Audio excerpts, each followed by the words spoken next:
액션!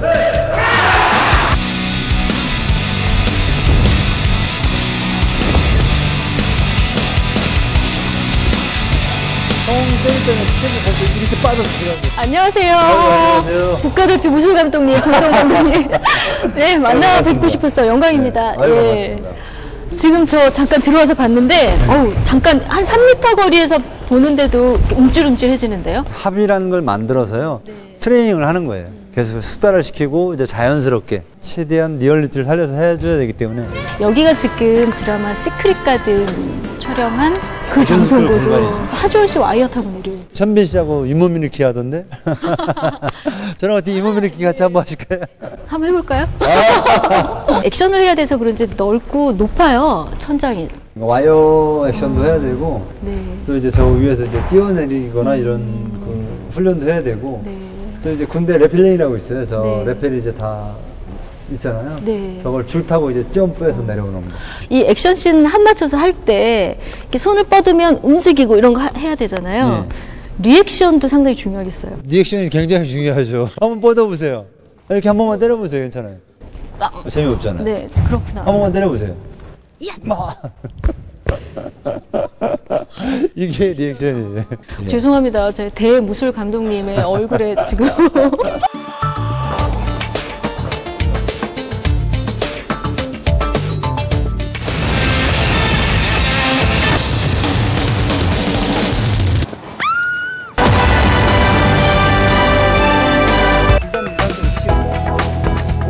처음 시나리오를 읽을 때 그 동작들이 막 연상이 돼요.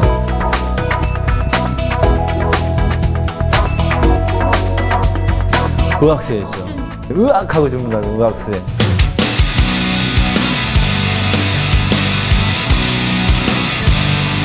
제 인생의 고비는 제 동료를 잃었을 때죠.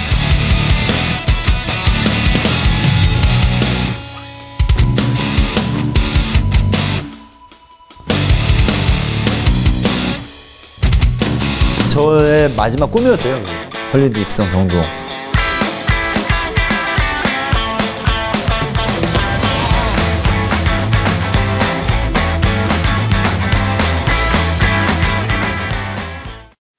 액션 스쿨이 이런 곳이군요. 저희 드라마에서만 보다가 와서 보니까 굉장히 액티브한데요? 에너지 넘치죠. 네. 저는 여기 와서 운동하는 것보다 탁구 치고 축구하고 하는 게 제일 행복해요. 가르치시는 것보다 예전에는 많이 가르쳤는데 제가 가르치면 한 30명 정도는 탈락해요. 단 5분 만에. 너무 무서워서. 아니 이제 훈련이 세요. 훈련이 세다 보니까 이제 자기 몸이 한계치에 다다르면 코에서 나오는 물이 뭐예요? 콧물. 콧물이죠. 이 친구들은 그 체력이 한계치에 올라서 두려운 거예요. 감독님 코에서 물이 나옵니다 그래. 야 이 자식아 콧물이지. 이게 뭐 패닉 상태가 되는 거예요. 그럼 나중에 최종적으로 살아남는 사람들 몇 명 정도 되나요? 최종적으로 6개월 동안 수료를 마치는 친구들이 한 12명 정도, 10명에서 12명 정도가 제일 마지노선이고요. 그리고 이제 액션 스쿨에 스턴트를 하겠다라고 남는 친구들은 한 서너 명. 신입생 교육을 무료로 한다. 이제 무료는 워낙 저도 돈이 없었으니까. 이각수 관장님이라고 제 사부님이 계셨었는데 제가 이제 시골에서 워낙 돈이 없었어요. 부모님 몰래 이제 체육관은 정말 다니고 싶어서 다녔는데 한 2달 다니다 보니까 이제 체육관 회비가 이제 밀리기 시작하는 거죠. 이제 관장님한테 이렇게 거짓말이라도 해서 이제 하루 이틀이라도 더 하려고 했더니 관장님이 이제 부르시더라고요. 정동, 네. 너 돈 없어? 네, 없는데요. 그랬더니 엄마한테 돈 달라고 하지 마. 여기 너 그냥 무조건 다녀. 항상 아버지가 이제 저한테 하시는 말씀이 있었어요. 초등학교 졸업하면 그때는 이제 국민학교죠. 네. 국민학교 졸업하면 농사 지어라. 누님이나 형님들이 안 됩니다. 중학교는 보내야 되는 의무였잖아요. 의무교육. 네. 제가 이제 그래서 이제 중학교 가고 중학교는 이제 가는데 거기에 또 어쨌든 회비를 내니까 중학교 졸업하고 무조건 농사 지어라. 우리 집안에 농사 지을 땅이 없어요. 근데 농사 지으라는 말씀은 남의 집 머슴가라는 어렸지만 되게 희망이라는 게 없으셨고 너무 없었죠. 관장님을 만나고 나서 관장님이 대학을 가라시더라고요. 저는 이제 깜짝 놀랐죠. 대학을 어떻게 가요? 상상을 못하죠. 꿈이 없는 친구들, 저 같은 친구들을 많이 키워내신 분이에요. 절대 그분을 제가 못 잊죠. 스턴트랑 인연은 어떻게 맺게 되셨어요? 고등학교 때 이제 누님 집에 이제 놀러 왔다가 처음으로 시골에서 서울에 상경을 한번 해본 거예요. 1,000원짜리 한 장 이렇게 주면서 극장에 가서 영화 보라고 무술 영화를 하더라고요. 아, 나 저런 배우가 되고 싶다. 장군의 아들 만나면서 제 인생이 바뀌어버렸죠. 2일째씩 대역을 했어요. 그 김두한 역할을 했던 분은 이제 우리 선배님이 하시고, 장군의 아들 1편 보면 1대1로 이제 액션하는 부분이 있어요. 그 일본 그 두목파, 김두한파 이렇게 쫙 구경하면서 이제 여기서 이제 오야봉끼리 이제 싸우는 거. 임권택 감독님이 액션하고 쫙 싸우고 컷 하는 순간 기립박수가 나오는 거예요. 그때 이제 뭔가 확 올라오더니 이거구나. 열심히 했었던 기억이 나요. 그러면서 이제 제 꿈이 깨졌죠. 아, 무술 감독, 액션 배우가 아니었구나. 대역 배우 아니면, 그때 당시에는 엑스트라였어요. 지금은 이제 무술 감독들, 액션 배우들이 조명을 받고 있지만, 예전에 정말 저희가 스턴트맨이라고 부르고 그랬던 시절, 한 20년 정도 전쯤에. 그래요. 그때는. 의학세였죠. 그렇게 불렀어요. 네. 방망이들 으악 하고 죽는다고, 의학세. 방망이는. 방망 빵 때리면 그냥 방망이처럼 빵빵 나가 떨어져야 되니까. 목숨 걸고 하는 일인데, 뭐 생계 보장도 안 되고, 또 이렇게 격려해주는 사람도 없고, 그때 참 힘드셨겠어요. 제가 솔직히 말씀을 드리면 백정이라고 생각을 했어요. 아, 그래서 우리는 백정이구나. 백정은 어떤 사람들보다 더 최하위에 있는 하류층이었잖아요. 영화판에서. 그렇죠, 영화판에서. 그 상황이 너무나 저를 힘들게 하더라고요. 또다시 이제 이걸 어떻게 해야지? 무슨 생각이 그랬는지 모르겠는데 싸워야 되겠구나. 내가 싸우지 않으면 안 되겠다라는 생각을 했던 것 같아요. 돈이 들어오는 거에 대해서 급급하고 싶지 않았어요. 액션 스쿨을 설립해야겠다, 이런 어떤 체계적으로 좀 교육을 하는 곳을 만들어야겠다라는 생각도 그때 하시게 된 거군요. 현대물을 이제 촬영을 하러 갔는데 전 쇼킹이었어요. 처음으로, 야, 두성동, 네, 너 납법할 줄 알지? 그럼 저 달려오는 차에 받쳐. 네? 그냥? 네.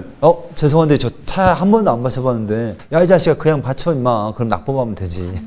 그러니까 왜 그러냐면, 이들을 교육시키고 차에 받치는 여행 연습을 할 수 있는 그 시스템이 안 돼 있는 거죠. 지금은 어때요? 조금 처우가 나아졌나요? 지금은 이제 많이 나아졌죠. 많이 나아졌는데, 이제 그 영화 같은 경우에는 앞으로도 좀 더 개선해야 될 점들이 많아요. 우리는 이제 예를 들어서 몸이잖아요, 그냥. 몸뚱이 갖고 이제 일을 해서 벌어먹는 사람들인데, 이놈은 몸뚱이 값을 자꾸 깎으려고 그래요. 그러니까 어느 누가 그러더라고요. 대마보다도 싸다고. 대마라는 게 말. 이제 그런 과정에 비트를 만드셨던 김성수 감독님도 되게 이제 지원을 많이 해주셨고, 정당하게 네가 받아야 될 몫을 충분히 받아서 네 밑에 애들도 주고 잘해라. 그렇게 지원을 많이 해주셨어요. 사실 나 혼자만 편하려면 그렇게 안 해도 되는데. 절대 안 하죠. 액션이 들어간 영화 하면은 정동 감독님이 거의 대부분 그 자리에 있으셨어요. 제일 기억에 남는 영화는 중국 가서. 최초의 무협 영화였고.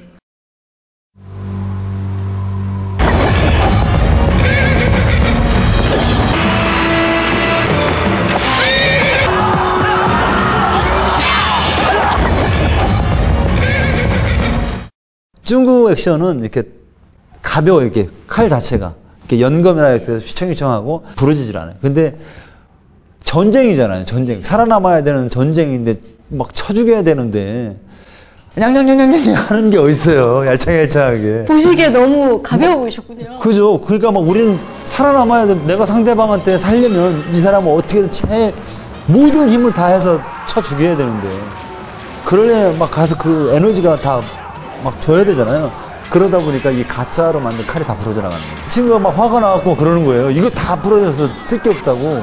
어떻게 환경이 바뀌었냐면, 드라마 찍고 저는 이쪽에서 액션 찍고 있는데, 액션 찍고 있는 데가 사람들이 굉장히 많은 거예요. 중국 스태프들이 다 와서 구경하는 거예요. 라이브의 최고였으니까. 야, 이제 엄살피면 안 되겠다 싶었겠네요. 중국 배우들과 스태프들이. 네, 완전히 바뀌었어요. 그러니까 대단했죠. 그래서 되게 끈끈했고.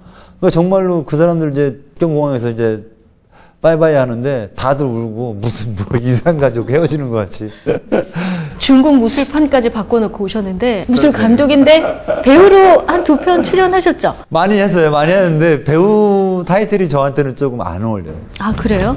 저 오기 전에 짝패 보고 왔는데. 아라 한 장군. 작품 대작전 여기서도 나오셨고요. 제가 좋아하는 건 아라한 작품 대작전이에요. 제가 연기를 잘해서 뭘 잘해서가 아니라 그 영화를 보고 홍콩 그 무술 감독이나 스턴트맨들이 그랬대요. 한국 애들이 저걸 어떻게 찍었어? 이랬대요. 얘네들이 이제 기술 도약을 했구나. 이걸 이제 본 거죠. 도둑들에서 이제 와이 액션 하면서 막 대단하게 저 호평을 받았잖아요. 그런 것처럼 그 사람이 뭔가 그거를 이기고 싶어서 매달리면 성장할 수밖에 없는 것 같아요. 종합해보면 감독님이 그러니까 액션에 외길 인생을 걸어오신 거잖아요. 액션. 배우가 됐든 무술 감독이 됐든. 후회하신 적은 한 번도 없으신가요? 항상 후회는 하죠. 어떤 동생들이 촬영 나가서 뭐 인대가 끊어졌어요, 어디 다쳤어요라는 그 전화를 받을 때마다 항상 후회를 하죠. 2층, 3층에서 뛰어내려야 돼요. 그냥 이 와이어 없이요? 와이어 없이요. 저 사람이 저기서 뛰어서 저 사람 몸에 무리가 가겠구나. 이런 걸 생각할 겨를이 없는 거죠? 전혀 없는 거죠. 그러니까 저도 마찬가지예요. 저는 이제 여기서는 이렇게 말을 하지만 저 동생들이 안타깝고 안 다치면 좋겠어요. 이렇게 부드럽게 얘기를 하지만 지금 저희들이 스턴트를 해야 되는 상황이고 무조건 저는 딱 바뀌어요. 잔인해지는 거죠. 어쩔 수 없는 거죠. 직업 때문에. 신경이 복잡하시겠어요. 너무 복잡하죠. 가장 힘드셨을 때 인생의 고비는 언제셨을까요? 제 인생의 고비는 제 동료를 잃었을 때죠. 어느 누군가가 죽어서 제 앞에 누워있을 때. 너무 많은 선배님도 잃었고 후배도 잃었고.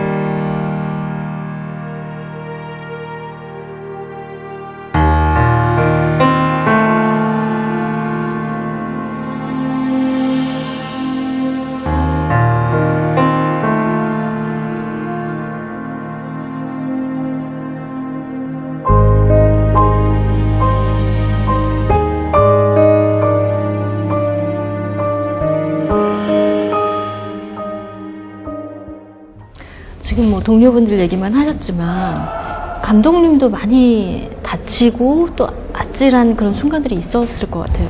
많죠. 스턴트맨이란 직업을 갖고 있고 그 직업 속에서 무언가 하고 있잖아요. 그러니까 일반인들은 만에 하나 다치면 어떻게 이란 그 단어가 있잖아요. 근데 저희들은 열에 하나예요. 리허설 하다가 십자인데 뚝 끊어져요. 열에 하나 너무 와닿는 말이네요. 저뿐만이 아니라 모두가. 근데 이제 저는 병자인가? 전 다치면 내가 살아있네. 아프니까 통증이 나한테 오니까 내가 살아있구나라는 순간이 딱 들어요. 공항 검색 때 지나가시면 삐소리 나신다고. 9.11 터지고 나서 더 할 때 이렇게 나더라고. 근데 이 사람들 이렇게 만져보면 여기도 지금도 이제 있어요. 몸에 철심이 12개. 이제 어느 누구나 다 박아요, 이제는. 무너지면. 근데 그때 이제 저는 이제 부상이 좀 더 심했어요. 네. 그때 언제인가요? 제가 이제 본투키라고 런어웨이하고 같이 이제 막 촬영을 했어요. 이 얘기 하기 싫은데. 이병헌 닮았다고 좀 대역을 해달라고 해가지고. 닮았으니까 좀 해주면 안 되겠어? 그래서, 예, 해줄게요. 해가지고. 본투키라면서 그 밤 촬영하다가 다 부서져 버렸어요. 넘어져가지고. 그 약속을 지켜야 되니까 어깨를 이제 뒤로 졸라매고, 메고 이제 그 차에서 이제 이병헌 씨가 이제 납치되어 가는 과정이. 굴르는 거는 뭐 어떻게든 뭐 했어요. 그냥, 하고 눈 감고 뛰어내리면 되니까. 근데 이제 차에 뛰어내려서 차에 받치는 장면을 하는데 몸을 이렇게 묶어 놓으니까 이게 여기 쇄골이 부러지면 뒤로 이렇게 묶어요. 그걸 6번을 했는데 그 6번을 다 기절했어요. 근데 기절할 때 몸이 이렇게 쑥 기분이 다운되거든요. 이제 마취 같은 거 해보시면 알아요. 그 기분이 있어요. 이렇게 몸이 이렇게 확 밑으로 이렇게 다운돼요. 그게 올 때 몸에 힘을 쓰면 머리에 피가 돌게 하면 이렇게 정신이 깨더라고요. 기절할 때 깨나는 법까지 이제 그래서 이제 그건 아주 능수능란하게 땅 해서 이제 하면 힘줘가지고 이제 피를 쏠리게 해서 깨어나고 6번째는 제가 차에 받쳐서 유리를 보면서 머리로 깨고 1차 충격을 받고 바닥에 아스팔트에 빵 쳐서 2차 충격을 받고 힘주고 이렇게 뛰어가죠. 그게 영화 보면 그대로 나와요. 다 찍고 나서 병원 가셨겠네요. 네, 찍고 나서 이제 병원 가서 수술하고. 이렇게 정말 어렵게 험한 길을 꿋꿋이 걸어 오시다가 할리우드 진출하셨잖아요. 저의 마지막 꿈이었어요, 그게. 그래요? 네. 할리우드 입성 정동. 네. 중국도 잠재우고 오셨는데 할리우드는 어떻게? 할리우드 가서 엄청 싸웠어요. 거기서도 또 싸우셨어요? 제가 영어가 안 되거든요. 네. 처음 가서 딱 느꼈던 게 텃세가 있었어요. 니나 텃세는 있군요. 어디나. 텃세가 당연히 있을 수밖에 없죠. 저는 저대로 계속 내가 영어를 못하는 건 못하는 건데 얘들 너무 부당한 거 아닌가. 여러 가지 이제 훈련을 하는 과정도 그렇고 그런 부분들이 조금 있었어요. 그래서 안 되겠다 싶어서 많이 잤어요. 그분들이 정동 감독님 액션씬을 그래도 보셨을 거 아니에요. 그걸 노린 거죠. 니네들이 나를 병신 같게 봤으니까 끝까지 병신 같게 봐. 하지만 촬영 들어가는 순간 니네들 달랄 거야. 변칙을 쓴 거죠. 감이 있어, 감독님이. 그럼 이 바닥에 25년인데. 그러니까요. 찬추가 이제 마지막 리허설 한번 해보고 싶다고 해서 저는 이제 쓱 그러면서 이제 병원이가 이제 저한테 나 힘들어 형이. 알았어. 때가 왔구나. 8합인가 그랬을 거예요. 이제 한 달 반, 2달 가까이 이제 쌓였던 그 분노와 그리고 또 체력, 감정. 그러니까 하다못해 이제 그 웰컴 투 헬이라고 하는 대사를 하고 가야 돼요. 거기에 이제 코디네이터가 앉아 있는 거예요. 너 잘 됐다 이 새끼. 그러면서 막 하고 딱 노려보고 갔어요. 가니까 얘가 이렇게 뒷검질. 그 상황을 다 본 그 안에 있는 사람들이 다 웃은 거예요. 박수 치면서. 제가 웃기고, 이런 액션이 있는 거야 라고 하고. 그러니까 액션 자체가 무서웠던 거예요. 그 사람들이 봤을 때. 진짜 같은 거죠. 진짜로 싸우는 것 같은 거죠. 근데 제가 인터뷰하면서 정말 얘기 안 하려고 그래서 하도 나왔는데 근데 이병헌 씨랑 진짜 닮았어요. 배우 중에 닮으신 분이 이병헌 씨 말고도 유호성 씨 얘기도 나오는데 조희봉 씨는 정말 조희봉 씨가 초토화 시켜버렸죠. 네.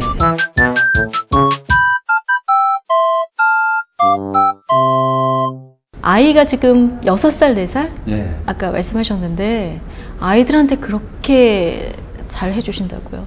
저는 왜 신이 내린 축복이라고 하잖아요. 이 아이들이 저를 안아줄 때 제일 행복해요. 잠잘 때 제가 뒤에서 막 껴안고 자고 아침에 제가 이제 뭐 책이라도 읽으려고 이렇게 내가 다른 방에 가서 자면 막 발소리가 팍팍 나요. 자기 옆에 없었다고. 그래서 뭐 하는 거야? 하고 소리 빡 지르고 저한테 미안해. 그러면 이제 저한테 이렇게 와서 쿡 안겨요. 그때의 그 행복은 가장 행복한 시간. 최고의 행복입니다. 그 힘으로 사시는 거잖아요, 사실은. 그렇죠. 예. 그런데 아이들 안으실 때 꼭 목욕하고 안으신다고. 더러우니까. 바깥에 나오면 이제 많이 이제 묻히고 가잖아요. 근데 애기 엄마하고도 뽀뽀를 안 해요. 갔다 와서 바로 목욕 안 하면? 네. 아니, 애들하고 뽀뽀를 해야 되기 때문에. 약간 결벽증이 있으신가 봐요. 손 닦는 게, 손 씻는 게 되게 일단은 습관이 되게 많이 들었고요. 결혼하신 후에 너무 부드러워지셨다. 이런 결혼해서 얘기를... 부드러워진 게 아니라 아이들이 태어나면서 부드러워진 거예요. 그거구나. 근데 그 얘기를 지인께서 직접 하시더라고요. 누가요? 한번 보시고 얘기를 나눠볼까요? 감독님, 너무 부드러워지시는 거 아니에요? 저희 때는 그렇게 힘들게 독하게 가르치시더만 더 승승장구하시는 거 보니까 좋네요. 저도 열심히 잘해서 부끄럽지 않은 학생이 되겠습니다. 정동 감독님 화이팅!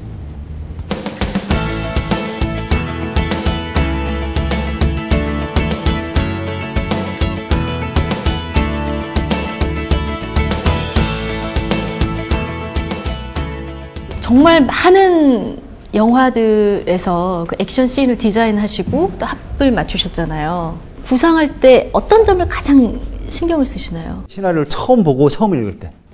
시나리오를 보고. 네, 제일 처음에 감정이 제일 중요해요. 예를 들어 에피소드인데 베를린을 이제 시나리오가 탁 날라왔어요.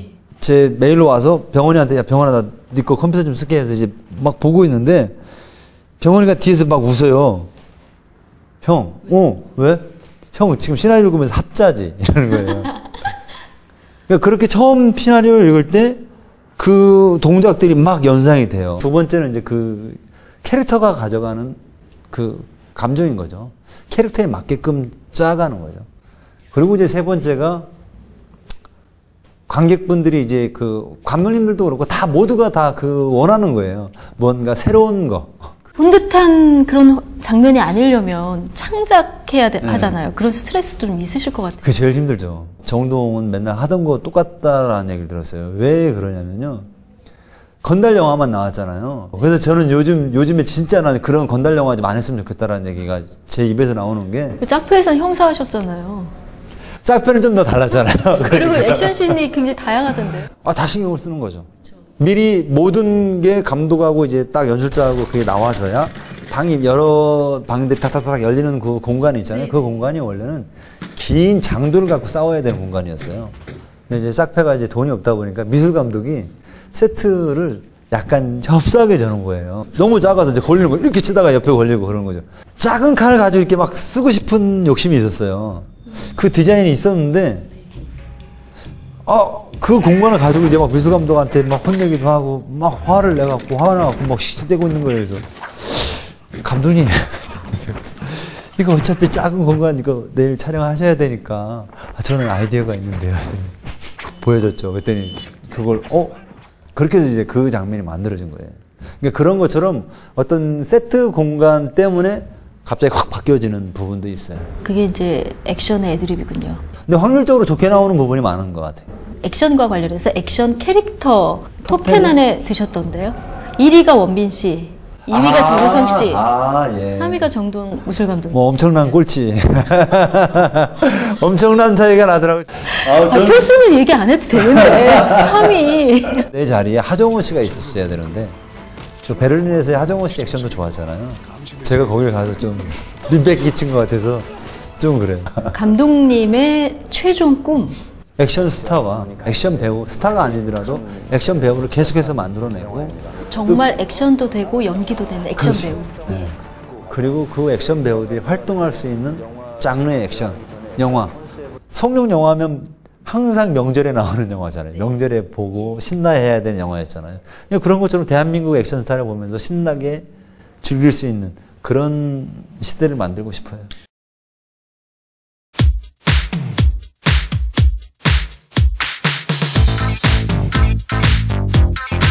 정우성, 하지원. 배우는 고현정, 남자 배우는 정우성. 정우성, 설경구. 정우성, 유승범, 하지원.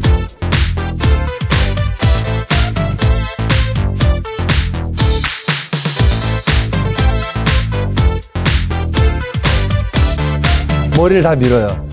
한 1년에 한 번씩은 꼭 밀어요. 이게 밀다가 인터뷰가 있지 하고서 안 밀은 머리.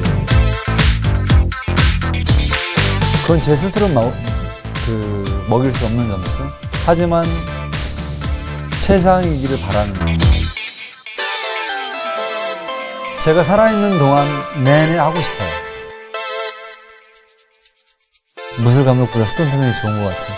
다음번에 제가 스턴트맨이 된다라고 하면 그냥 정말 제 몸이 가루가 되도록 열심히 카메라 앞에서 막 뛰어다니고 놀고 싶어요. 나를 만나서 참 힘들었을 텐데 지금까지 참아주고 나에게 용기를 많이 주셔서 고맙습니다. 우리 두 아들이 있는 것만으로도 이 아빠를 살아가게끔 만드는 힘이 되어주고 있습니다. 고맙습니다. 아빠에게 희망을 주듯이 남에게도 희망을 줄 수 있는 그런 아들들이 되었으면 좋겠고 당신도 두 아들 정말 착하게만 잘 키워줬으면 좋겠습니다. 사랑합니다.